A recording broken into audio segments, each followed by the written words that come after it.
Bez pózy uvádí Kočičí příběhy, díl 2.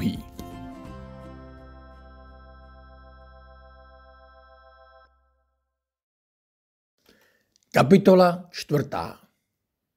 Jerry čtvrtý. Jak už název kapitoly naznačuje, čeká mě ještě chvíle trápení. Po Jerrym prvním byla chvíli pauza. Že by si frontu na myší mumii vystála celá louka? A tato podívaná vystačila, aby mi jedna celá generace nevyhlašovala žabomyší válku? I když žádné žabí ztráty hlášené nejsou, ani žádné ze stran daného konfliktu, jako ženy zapomenou na porodní bolesti a pořizují si další dítě, tak rejsci zapomenou na hrdinské úmrtí svého druha a opět vytasí do boje o nová území. Poznámka pod čarou. Rejsek obecný se v přírodě dožívá většinou 14 měsíců, ale v zajetí i 23 měsíců. Mně se zdálo, že to bylo 7 nekonečných let. A v zajetí jsem byl já, a ne rejsek. Jerry, toho jména druhý, byl horkokrevný nebojácný rek. Jako řečtí válečníci à la Odysseus se nechal propašovat ve dřevě do bran města, čti dveří domu.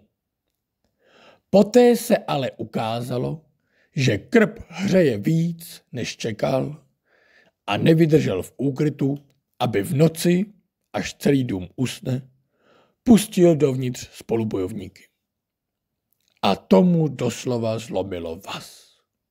Neboť když jsem prohrabával popel v krbu a dával jsem pozor, abych se nespálil, moje lovecké instinkty byly na svém vrcholu. Na neštěstí pro Jerryho druhého. Někomu se povede utéct zubaté z lopatky, někomu ne. Možná to byl jen krycí manévr, neboť Jerry třetí na sebe nenechal dlouho čekat. Takže možná přišli ve dřevě oba a druhý rejsek byl trpělivější nebo horkovzdornější. Možná měl babičku u moře a jezdíval na léto za ní. Tak jako tak měl potom čekání žízeň a běžel se rovnou napít do vaničky ve sprchovacím koutě. Dřez byl totiž plný nádobí, které se odmáčelo, a nechtěl se poté prozradit škytavkou či mýdlovými bublinami, které by mu vycházely od tlamičky. Nebo měl strach z výšek, kam by ho mohla jedna povedená bublina odnést. Tak se rozhodl pro delší cestu do koupelny. Naštěstí, nebo spíš na neštěstí pro něj, jsem se zrovna odhodlal vytřít podlahu a měl kýbl v ruce. Překvapenou myšku čekal letecký den. Akce byla tak rychlá, že jsem si ho nestihl ani prohlédnout.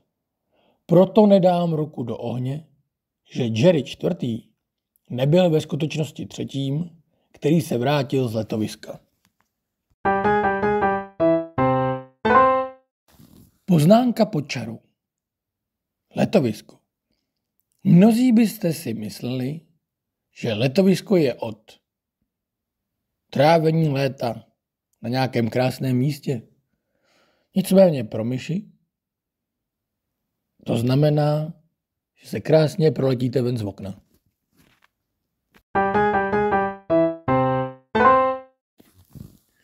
Tuto domněnku pak potvrdil jeho apetit, co se týče sýru. Ukradl jich dost. Mají všechny myši rády sýr? Možná jen ty francouzské.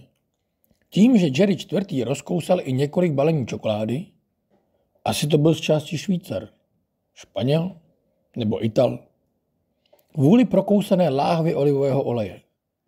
Ať už aby mu lépe do krku vklouzávaly nevařené špagety, nebo jen jako Casanova si chtěl ulízat patku. Ať už měl myšák, pas či prarodiče odkudkoliv, jeho předchůdci mu dali rozhodně užitečné know-how. Dům se nacházel v obležení pastiček. Obyčejné uvaření čaje se neobešlo bez hotové kalvárie plných au, kruci a sakrů, samozřejmě že mých. Rejsek bral potraviny nalíčené v pastičkách s obratností asijských kontorsionistů, tedy hadích mužů, čti hadích myší, či pouťových kouzelníků se skořápkami. Šup, packou tam, chytnout sýr a zase pryč. Jen se za kouskem sýra či čokolády zaprášilo. Stejně tak probíhal krčími tunely, které zacpávaly průchod mezi lednicí a stěnou. Bylo to pro něj asi tak těžké, jako proběhnout mezi nohami rozkročeného slona. Přitom tyto tunely jsou vymyšlené tak, aby se vevnitř nedali otevřít. Musela by mu jiná myš packou podržet zvenku dvířka, nebo si je podržet ocáskem. Tak jako tak jsem po 4 měsících ztratil naději a zoufalé časy volají po zoufalých řešeních.